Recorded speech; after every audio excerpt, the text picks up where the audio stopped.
Magandang araw mga kababayan, welcome po muli sa Bodegon's Farm. Ngayon po ay magkakabit po tayo ng ating drip irrigation dito sa ating taniman na kamatis. Dumating na po kasi yung ating hose po na ikakabit dito sa ating drip irrigation. Ito po yung hose. Yan po. Ito kasi yung ating taniman ng kamatis, sobrang init, no? Nahirapan tayo magdilig kaya naglagay tayo ng drip irrigation. Ito yung hose po. Ito po. Yan. Nalalanta yung kamatis. Kakabitan na dito natin ng drip irrigation papunta doon sa dulo. Andito po yung in-order natin na hose na kakabit dito sa gilid.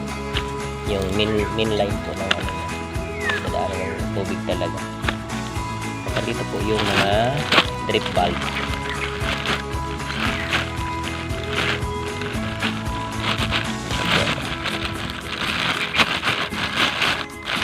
Lalagyan natin dito ng drip valve.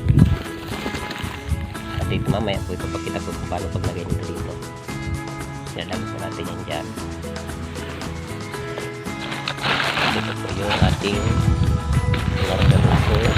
At ito yung pangkuta sa hose.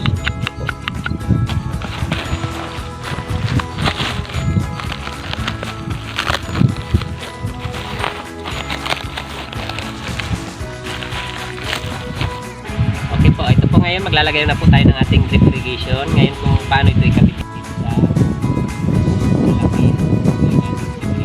May mga butas po dito siya, no? Tingnan mo po. May butas po siya dyan. Diyan kusang lumalabas yung tubig po. Patak-patak lang. Ganito na lang na natuyo na yung kamatis. So kung nalagyan agad ito, hindi ito natuyo, hindi lanta dahil papatak din yung tubig. Dry na dry yung lupa na. Kaya lalagyan natin ng drip irrigation. Kung paano maglagay, ganito po tayo magkabit nito. Kakabit natin ang ating drip irrigation. Ganyan yan.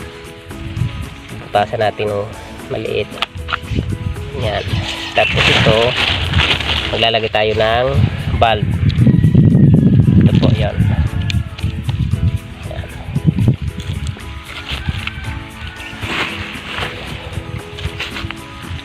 Ganito po, ikabit yan dito po. Yan nilalagay, papasok.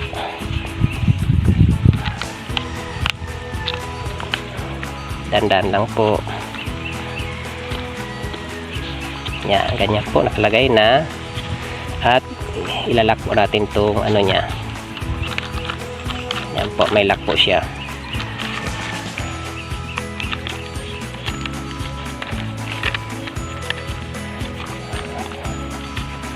Ganyan po. Yan.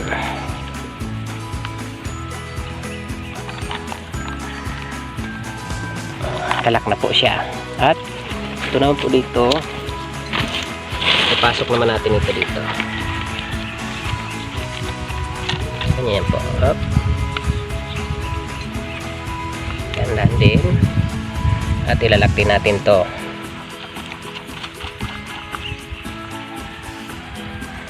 Ganyan po.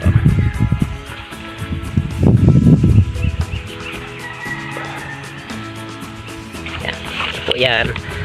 Naman sa kabila. Butas. Butasan natin. Ganyan pang pagbutas. Lalagyan natin ng valve. Ito po.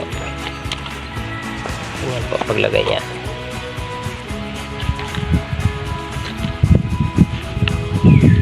Yan. At pihitan natin yung lock. Ano pa ang lock niya?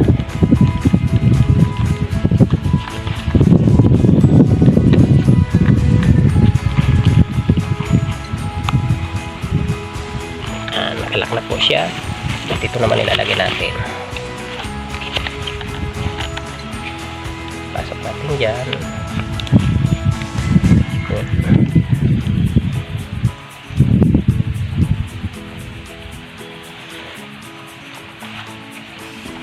Yan. Sa kabila. Mainit na. Sobrang init.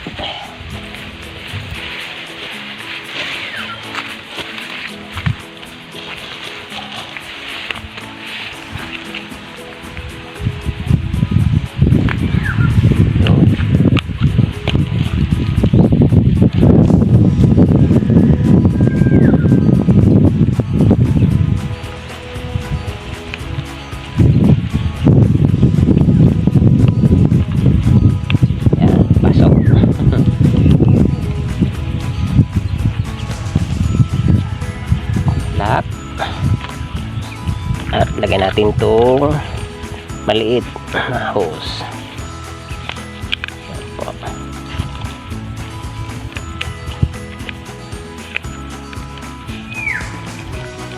Ikot-ikot.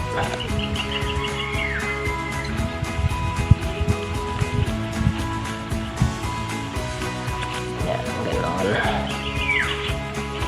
Doon sa kabila.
Na po.